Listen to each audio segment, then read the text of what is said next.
সুপ্রিয় দর্শক, উত্তরবঙ্গ জুড়ে ভারী বৃষ্টিপাতের কারণে আলু চাষিরা আজ এক ভয়ঙ্কর সংকটের মুখে দাঁড়িয়ে আছেন। কালবৈশাখী ঝড় এবং শিলাবৃষ্টির তাণ্ডবে মাঠে থাকা আলুর ব্যাপক ক্ষতি হয়েছে। অনেক ক্ষেত্রেই চোখের সামনে ফসল নষ্ট হতে দেখেছেন চাষিরা। যেসব কৃষক আগেভাগে আলু তুলে ফেলতে পেরেছেন তারা কিছুটা হলেও ক্ষতির হাত থেকে রক্ষা পেয়েছেন, কিন্তু যাদের আলু এখনো জমিতে পড়ে রয়েছে তাদের অবস্থা অত্যন্ত শোচনীয়। অনেক এলাকায় জমি পুরোপুরি জলের নিচে ডুবে গেছে, ফলে আলু পচে যাওয়ার আশঙ্কা তীব্র হয়ে উঠেছে। ইতিমধ্যেই বহু জায়গায় ফসল নষ্ট হয়ে গেছে। মাসের পর মাস কঠোর পরিশ্রম, সময় আর অর্থ বিনিয়োগ করে যারা ঋণ নিয়ে আলু চাষ করেছিলেন তাদের জন্য এই পরিস্থিতি সত্যি অসহনীয়। নিজের চোখের সামনে পরিশ্রমের ফসল নষ্ট হয়ে যেতে দেখা যে কতটা কষ্টে তার ভাষায় প্রকাশ করা কঠিন। এই অবস্থায় অনেক কৃষক ভবিষ্যৎ নিয়ে গভীর চিন্তায় পড়ে গেছেন। যদি দ্রুত সরকারি সাহায্য না আসে তাহলে এই সংকট আরো ভয়াবহ আকার নিতে পারে। চাষিদের উপর আর্থিক চাপ ক্রমশ বাড়বে, যা গ্রামীণ অর্থনীতিতেও বড় প্রভাব ফেলতে পারে। এই প্রাকৃতিক দুর্যোগের সরাসরি প্রভাব পড়তে শুরু করেছে আলুর বাজারেও। উত্তরবঙ্গে আলুর যোগান কমে যাওয়ার আশঙ্কায় ইতিমধ্যে দাম বাড়তে শুরু করেছে। বাজারে একটা অস্থিরতা তৈরি হয়েছে এবং সেই চাপ ক্রেতাদের উপরেও পড়েছে। অনেকেই মনে করছেন আগামী কয়েকদিনের মধ্যেই আলুর দাম আরো বেড়ে অগ্নিমূল্য হয়ে উঠতে পারে, কারণ কোল্ড স্টোরেজগুলো এবছর পুরোপুরি ভর্তি হবে না, অর্থাৎ সংরক্ষণে পর্যন্ত পর্যাপ্ত আলু থাকবে না। আর সেখান থেকেই বড়সড় ঘাটতির সম্ভাবনা তৈরি হচ্ছে। শুধু উত্তরবঙ্গ নয়, প্রতিবেশী দেশ বাংলাদেশেও একই ধরনের পরিস্থিতি তৈরি হয়েছে। অতিরিক্ত বৃষ্টির কারণে সেখানেও জমিতে জল জমে ফসলের ব্যাপক ক্ষতি হয়েছে। ফলে সামগ্রিকভাবে পুরো অঞ্চলের আলুর বাজারের প্রভাব পড়া একেবারেই স্বাভাবিক। বিশেষজ্ঞদের মতে কয়েকদিন আগেই ইন্ডিয়া বাংলাদেশকে জ্বালানি তেল ও চাল দিয়ে সাহায্য করেছিল, যা দুই দেশের সম্পর্কের দিক থেকে গুরুত্বপূর্ণ। কিন্তু এখন এই প্রাকৃতিক বিপর্যয়ের ফলে কৃষিক্ষেত্রে যে ক্ষতি হয়েছে তা সামাল দেওয়া বড় চ্যালেঞ্জ হয়ে দাঁড়িয়েছে। এই পরিস্থিতিতে স্বাভাবিকভাবেই সবার নজর এখন বাজার দরের দিকে। উত্তরবঙ্গ থেকে দক্ষিণবঙ্গ কোথায় কত দামে আলু বিক্রি হচ্ছে সেটা এখন সবচেয়ে বড় প্রশ্ন। আর সেই আপডেটই আমরা আপনাদের সামনে তুলে ধরছি। ভিডিওটি শেষ পর্যন্ত দেখুন, কারণ প্রতিটি এলাকার হালনাগাদ দাম আমরা বিস্তারিতভাবে জানাতে চলেছি। ভিডিওটি ভালো লাগলে লাইক করুন, চ্যানেলটি সাবস্ক্রাইব করুন এবং পাঁচ টাকা বেল আইকনটি চাপতে ভুলবেন না।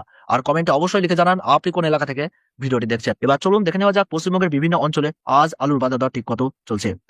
হুগলি জেলার সিঙ্গুরে জ্যোতি আলুর দাম মাঠেই চাষি ভাইদের জন্য লক্ষ্য করা যাচ্ছে 170 থেকে 185 টাকা এবং পয়েন্ট লোডের দাম রয়েছে 225 টাকা পর্যন্ত উঠেছে।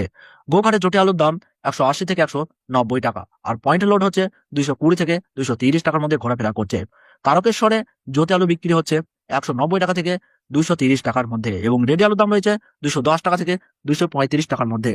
আটপাড়ায় জ্যোতি আলুর দাম 50 কেজি বস্তা হিসাবে 210 টাকা থেকে 220 টাকা এবং পয়েন্ট লোডের দাম রয়েছে 230 টাকা থেকে 240 টাকা। এখানেও বাজারে ধীরে ধীরে ঊর্ধ্বমুখী প্রবণতা স্পষ্ট হচ্ছে। হীরাপুর ইউনিটে জ্যোতি আলুর দাম 180 থেকে 185 টাকা এবং রেডি আলুর দাম প্রায় 210 টাকা বস্তা প্রতি। বাঁকুড়ার কৌতুলপুরে জ্যোতি আলুর 50 কেজি প্যাকেটের দাম রয়েছে 175 থেকে 190 টাকা এবং পয়েন্ট লোডের দাম রয়েছে 220 টাকা থেকে 230 টাকা।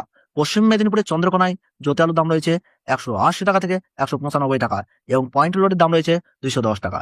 এখানেও চাহিদা বাড়ার ইঙ্গিত পাওয়া যাচ্ছে। সোনামুখীতে পোকরাজ আলুর দাম রয়েছে 170 থেকে 180 টাকা 50 কেজি বস্তায়। মুর্শিদাবাদের ডাকবাংলাতে জ্যোতি আলুর দাম রয়েছে 210 টাকা থেকে 230 টাকা এবং রেডি আলুর দাম রয়েছে 250 টাকা 50 কেজি বস্তা প্রতি। দুর্গাপুর সংলগ্ন বড়মানায় পোকরাজ আলুর দাম রয়েছে 180 থেকে 190 টাকা। জ্যোতি আলুর দাম রয়েছে 210 টাকা থেকে 215 টাকা। বীরভূমে পোকরাজ আলুর দাম রয়েছে 175 টাকা থেকে 190 টাকা। যদিও এখানে তুলনামূলক দাম কম, তবুও ভবিষ্যতে বৃদ্ধি পাওয়ার সম্ভাবনা রয়েছে। এবার আসা যাক উত্তরবঙ্গের বাজারে। ধূপগুড়িতে জ্যোতি আলুর দাম মাঠের চাষি ভাইদের জন্য লক্ষ্য করা যাচ্ছে 220 টাকা এবং পয়েন্ট লোড 260 টাকা। পন্ডিবাড়িতে জ্যোতি আলুর দাম 200 টাকা থেকে 240 টাকা। রেড আলুর দাম 270 টাকা। মালদায় জ্যোতি আলুর দাম রয়েছে 250 টাকা এবং পয়েন্ট লোডের দাম রয়েছে 275 টাকা বস্তা প্রতি। কোচবিহারে জ্যোতি আলুর দাম রয়েছে 200 টাকা থেকে 220 টাকা। রেড আলুর দাম রয়েছে 260 টাকা থেকে 270 টাকা। জলপাইগুড়িতে জ্যোতি আলুর দাম রয়েছে 190 থেকে 220 টাকা এবং পয়েন্ট লোডের দাম রয়েছে 270 থেকে 280 টাকা। স্পষ্টভাবেই বোঝা যাচ্ছে উত্তরবঙ্গের দাম দক্ষিণবঙ্গের তুলনায় অনেকটাই বেশি। এছাড়াও সুপার কোয়ালিটির লাল আলুর দাম উত্তরবঙ্গের বিভিন্ন এলাকায় 300 টাকা থেকে 330 টাকা বস্তা প্রতি পৌঁছে গেছে, যা বাজারে ঘাটতি এবং বাড়তি চাহিদার স্পষ্ট ইঙ্গিত দিচ্ছে। বর্তমান পরিস্থিতিতে উত্তরবঙ্গ ও দক্ষিণবঙ্গের দামের পার্থক্য বেশ চোখে পড়ার মতো এবং পরিস্থিতি একই থাকে তাহলে এই ব্যবধান আরো বাড়তে পারে। আগামী দিনে আলুর দাম ঠিক কোন দিকে যাবে তা এখন নিশ্চিতভাবে বলা কঠিন, তবে আবহাওয়া যদি আরো খারাপ হয়, নতুন করে বৃষ্টি ও ঝড় দেখা যায়, তাহলে দামের উপর আরো চাপ তৈরি হবে এবং দাম বাড়ার সম্ভাবনা প্রবল। এই মুহূর্তে স্পষ্ট যে অস্বাভাবিক বৃষ্টিপাতই আলুর দাম বৃদ্ধির সবচেয়ে বড় কারণ। বন্ধুরা, আজকের মতো এখানেই শেষ করছি। ভিডিওটি ভালো লাগলে অবশ্যই লাইক করুন, চ্যানেলটি সাবস্ক্রাইব করুন এবং বেল আইকনটি চাপতে ভুলবেন না। আর কমেন্টে জানিয়ে দিন আপনার এলাকায় আলুর বর্তমান দাম কত চলছে। ভিডিওটি শেষ পর্যন্ত দেখার জন্য অসংখ্য ধন্যবাদ।